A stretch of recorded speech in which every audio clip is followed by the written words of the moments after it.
Assalamualaikum warahmatullahi wabarakatuh. Kembali lagi kepada saya Wedli Mustin, dan saya kali ini akan berbagi ilmu tentang yang namanya penilaian kerja. Kita ketahui dulu apa itu penilaian kerja. Penilaian kerja itu adalah kegiatan manajer untuk mengevaluasi perilaku dan prestasi kerja karyawan serta menetapkan kebijaksanaan selanjutnya. Ini nih berisi informasi yang dapat digunakan sebagai kriteria dalam membuat tes yang mempunyai validitas sebagai umpan balik bagi pekerja dalam meningkatkan efisiensi dan sebagai informasi untuk mengidentifikasi kebutuhan pekerjaan. Penilaian kerja harus dilaksanakan oleh manajer dengan tanpa kerjasama petugas manajemen SDM terhadap bawahannya. Penilaian kerja ini dapat digunakan untuk berbagai tujuan seperti evaluasi terhadap tujuan organisasi, juga bisa berfeedback pada pekerjaan, juga pengembangan data untuk pembayaran upah atau bonus dan keputusan promosi, pelatihan dan bimbingan pekerjaan, mengembangkan komitmen organisasi, memotivasi pekerja, dan mendiagnosa problem individu dan organisasi. Ada faktor-faktor dalam penilaian kinerja ini. Kita mulai dari yang pertama, yaitu tanggung jawab peran. Indikator ini mengukur pemenuhan tanggung jawab dari peran yang dijalankan karyawan, mana yang sudah memenuhi harapan dan mana yang belum. Penilaian ini biasanya dilakukan pada karyawan yang baru, misalnya dalam masa percobaan, untuk mengetahui kecocokan kandidat dengan peran atau pekerjaan yang diberikan. Dan kita sini keduanya yang punya, yaitu ketepatan waktu. Indikator ketepatan waktu paling banyak dipakai perusahaan yang memiliki jenis pekerjaan dengan deadline atau tenggat waktu yang sangat ketat yang tak bisa dilanggar. Ketepatan waktu dan kecepatan juga menunjukkan efisiensi kandidat dalam bekerja. Semakin sedikit waktu yang dibutuhkan untuk bekerja, maka semakin efisien proses kinerja kerja mereka. Yang ketiga, ada kualitas pekerjaan. Kualitas pekerjaan adalah indikator penting dan digunakan perusahaan dalam menilai hasil kerja karyawan. Indikator ini menentukan keterampilan, kecakapan, dan tingkat kompetensi karyawan dalam bekerja. Hasil pekerjaan yang berkualitas berarti memenuhi standar mutu yang ditetapkan dan mengurangi komplain pelanggan. Keempat, kita mempunyai kuantitas hasil. Hasil pekerjaan juga diukur dengan pemenuhan target dalam satuan waktu. Misalnya target harian, mingguan, atau bulanan. Target dikonversi dalam ukuran kuantitas, misalnya target sales menjual sejumlah produk atau mendapatkan sekian pelanggan dalam sebulan. Kuantitas merupakan indikator penilaian kinerja pegawai yang paling sering digunakan karena paling mudah diukur dalam angka. Yang lima, di sini ada presensi atau kehadiran. Tingkat kehadiran dapat menggambarkan kedisiplinan dan komitmen dalam karyawan dalam bekerja. Presensi ini juga menunjukkan kepatuhan karyawan pada peraturan perusahaan mengenai waktu kerja dan kesadaran terhadap kewajibannya sebagai pekerja. Karena itu, presensi tidak hanya diukur dari kehadiran karyawan, tapi juga ketepatan waktu masuk dalam selesai bekerja. Keterlambatan yang berulang mengurangi durasi jam kerja yang berarti juga mengurangi produktivitas. Ada yang sini yang keenam, yaitu kerja sama tim. Indikator ini mengukur seberapa bagus karyawan menjalankan tugasnya dalam tim, bagaimana mereka berkomunikasi dengan atasan, menerima perintah dan menjalankannya, serta berkolaborasi dengan rekan kerja. Beberapa karyawan cukup baik dalam perannya untuk pekerjaan yang sifatnya individual, tetapi gagal dalam pekerjaan yang menuntut teamwork, misalnya sulit beradaptasi dengan yang lain. Yang ketujuh, kita ada yang namanya inisiatif. Banyak perusahaan yang menganggap inisiatif karyawan sebagai hal positif dalam penilaian kerja. Misalnya, inisiatif pemecahan masalah yang jitu, inisiatif meredam konflik dalam tim, dan inisiatif untuk melakukan hal-hal baru yang memberikan hasil nyata.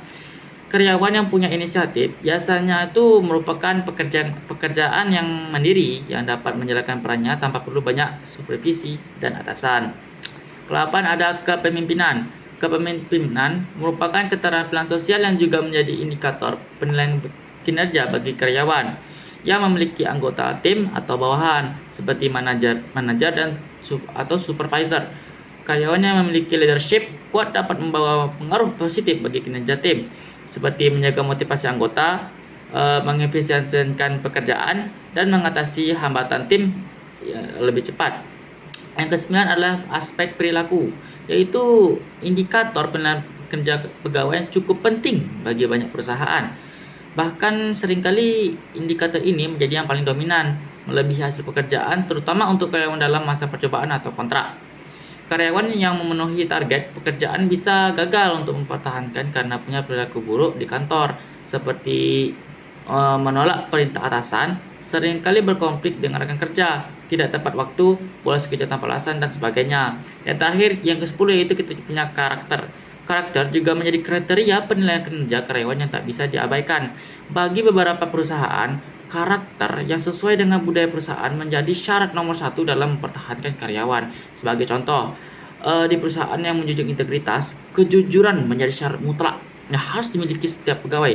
Misalnya perusahaan media massa yang punya reputasi dan kredibilitas kuat di mana publik tidak segan memecat karyawan yang menerima uang atau suap dari narasumber. Apakah ada tujuan dalam penilaian kinerja ini? Tentu saja ada. Contohnya, tujuannya itu mengevaluasi kinerja. Seperti penilaian kinerja bertujuan untuk mengevaluasi sejauh mana karyawan mencapai tujuan dan standar kinerja yang ditetapkan. Hal ini membantu dalam mengidentifikasi kekuatan dan kelemahan karyawan serta memberikan umpan balik yang konstruktif. Yaitu ada lagi identifikasi pengembangan. Penilaian kinerja membantu dalam mengidentifikasi kebutuhan pengembangan karyawan dengan mengetahui area di mana karyawan perlu meningkatkan keterampilan atau pengetahuan mereka. Organisasi dapat menyusun program pengembangan yang sesuai. Ada lagi yang itu namanya pengambilan keputusan personalia. Penilaian kinerja memberikan informasi yang penting untuk pengambilan keputusan personalia seperti promosi, kenaikan gaji, dan pengembangan karir. Dengan mengevaluasi kinerja karyawan, organisasi dapat membuat keputusan lebih objektif dan berdasarkan kerja nyata. Yang terakhir, ya sini tujuannya itu ada pengembangan tim. Penilaian kinerja membantu dalam mengidentifikasi kebutuhan pengembangan tim secara keseluruhan. Dengan mengevaluasi kinerja individu dalam tim, organisasi dapat mengidentifikasi area di mana tim perlu meningkatkan kolaborasi, komunikasi, dan kerjasama. Apakah ada manfaat di balik penilaian kinerja? Tentu saja ada. Manfaatnya yaitu ada kita yang pertama ini ada umpan balik atau pengakuan. Penilaian kinerja memberikan umpan balik yang penting kepada karyawan tentang kinerja mereka. Hal ini memungkinkan karyawan untuk memahami kekuatan dan kelemahan mereka serta melakukan perbaikan untuk memahami kekuatan dan kelemahan mereka serta melakukan perbaikan yang diperlukan. Selain itu, pengakuan atas kinerja yang baik juga dapat memberikan motivasi tambahan. Yaitu ada lagi manfaatnya itu seperti pengembangan karir. Penilaian kerja membantu dapat mengidentifikasi peluang pengembangan karir bagi karyawan dengan mengetahui area di mana karyawan telah mencapai kinerja yang baik. Organisasi dapat memberikan kesempatan untuk tanggung jawab yang lebih besar atau promosi yang sesuai. Ada lagi yaitu meningkatkan produktivitas. Dengan melakukan penilaian kinerja secara teratur, organisasi dapat mengidentifikasi faktor-faktor yang dapat meningkatkan produktivitas karyawan. Dengan memberikan umpan balik yang tepat dan melibatkan karyawan dalam perencanaan pengembangan, organisasi dapat menciptakan lingkungan kerja yang mempromosikan produktivitas yang lebih tinggi. Ada lagi yaitu retensi karyawan. Retensi karyawan ini penilaian kerja yang baik dapat membantu dalam pertahanan karyawan yang berkinerja baik dengan memberikan umpan balik yang konstruktif dan peluang pengembangan. Organisasi dapat membangun hubungan yang positif dengan karyawan dan mencegah mereka mencari kesempatan di tempat lain. Yang terakhir yaitu manfaatnya itu ada seperti mencapai tujuan organisasi. Ini yang paling inti. Penilaian ini membantu organisasi dalam mencapai tujuan dan strategi mereka. Dengan mengidentifikasi kinerja yang baik dan area yang perlu diperbaiki, organisasi dapat melakukan perubahan yang diperlukan untuk mencapai kesuksesan yang jangka panjang. Ada 3 elemen penting dalam penilaian kerja karyawan. Yang pertama itu ada standar performa kinerja. Setiap perusahaan harus memiliki standar performa kinerja yang dapat dijadikan sebagai tolak ukur dalam penilaian kerja karyawan. Jika perusahaan Anda masih belum memilikinya, maka dalam membuat standar performa kinerja, ada 4 kriteria yang perlu diperhatikan, mulai dari validity, agreement, realism, dan objectivity. Kita sebutkan satu-satu ya. Dalam pertama itu tadi ada validity. Standar performa kinerja yang ditetapkan harus relevan dengan jenis pekerjaan yang akan dinilai. Yang kedua ada agreement. Standar performa kinerja yang ditetapkan harus disetujui dan dapat diterima oleh seluruh karyawan. Yang ketiga ada realism. Standar performa kinerja yang ditetapkan harus bersifat realistis, yang berarti penilaian tersebut dapat dicapai dan sesuai dengan kemampuan karyawan. Yang terakhir ada objectivity. Standar performa kinerja yang ditetapkan harus bersifat objektif dan bukan subjektif. yang berarti penilaian yang dilakukan harus sesuai dengan kondisi saat itu tanpa ada penambahan opini pribadi dari pihak pemberi nilai. Ada lagi di sini elemen yang kedua, kriteria manajemen kinerja. Elemen kedua dari penilaian kinerja ini adalah mengenai kriteria manajemen kinerja. Kriteria ini dapat dinilai berdasarkan kemampuan pribadi karyawan, hasil atau tujuan yang ingin dicapai, serta aspek perilaku dan etika dari masing-masing karyawan. Yang elemen ketiga ada pengukuran kinerja. Dalam melakukan penilaian kinerja karyawan, Anda harus dapat membuat sistem penilaian yang terukur dan relevan. Salah satu cara untuk melakukan penilaian kinerja karyawan adalah dengan cara menggunakan sistem penilaian sistematis seperti rating. Dengan demikian Anda sudah dapat lebih mudah dalam membandingkan kinerja karyawan dengan standar performa yang sudah ditetapkan. Di sini saya akan sebutkan metode penilaian kinerja. Yang di sini pertama ada Management by Objectives atau MBO.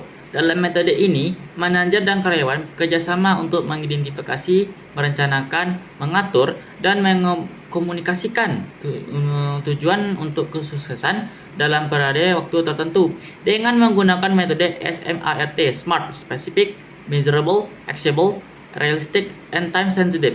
Metode ini digunakan untuk melihat apakah tujuan yang ditetapkan itu spesifik, terukur, dapat dicapai, realistis, dan sensitif terhadap waktu. Dengan menentukan tujuan yang ingin dicapai, karyawan akan memahami tanggung jawab dan hasil yang diharapkan darinya.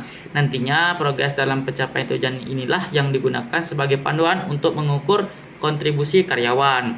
Yang kedua, di situ ada metode Behaviorally Anchored Rating Scale, BARS. Metode penilaian ini dengan rating scale atau skala penilaian merupakan penilaian yang paling umum digunakan. BARS ini dianggap metode yang paling efektif karena melibatkan penilaian secara kualitatif dan kuantitatif. Metode ini menggunakan seperangkat kriteria yang telah ditentukan sebelumnya yang digunakan manajer untuk mengevaluasi seorang karyawan. Setiap rangkaian kriteria diberi bobot nilai sehingga skor dapat dihitung pada akhir penilaian kinerja. Yang ketiga ada metode 360 degree feedback. Metode ini merupakan metode multidimensi yang mengevaluasi karyawan dengan menggunakan evaluasi yang dikumpulkan dari semua pihak yang berhubungan dengan kinerja karyawan seperti manajer, rekan kerja, pelanggan, dan bawahan langsung. Metode ini tidak hanya akan menghilangkan bias dalam penilaian kinerja, tetapi juga menawarkan pemahaman yang jelas tentang kompetensi individu. Metode yang keempat yaitu ada Assessment Century Method. Metode ya. Dalam metode ini, penilaian kinerja dilakukan dengan menempatkan karyawan pada sebuah situasi lalu meminta karyawan untuk mengambil peran dalam situasi tersebut. Tujuannya adalah untuk menonjolkan potensi keberhasilan mereka dalam berbagai peran dan tanggung jawab. Ada metode terakhir yaitu Human Resource Cost Accounting. Metode penilaian ini dilakukan dengan melibatkan perbandingan biaya yang dikeluarkan oleh perusahaan untuk memberikan gaji kepada karyawan tersebut dengan beberapa besar kontribusi yang telah diberikan oleh karyawan. Sepertinya itu sedikit ilmu dari saya mengenai kinerja ya, penilaian kinerja seperti metode, pengertiannya, definisinya, faktor-faktornya sudah saya sebutkan. Semoga semua yang saya ucapkan itu memberikan ilmu untuk kepada kalian semua. Hanya itu yang bisa saya bagikan dan saya omongin kepada kalian. Hanya sebatas itu. Maaf kalau ada saya kata-kata menyinggung. Baiklah, hanya batas itu yang bisa saya sampaikan. Wassalamualaikum warahmatullahi wabarakatuh.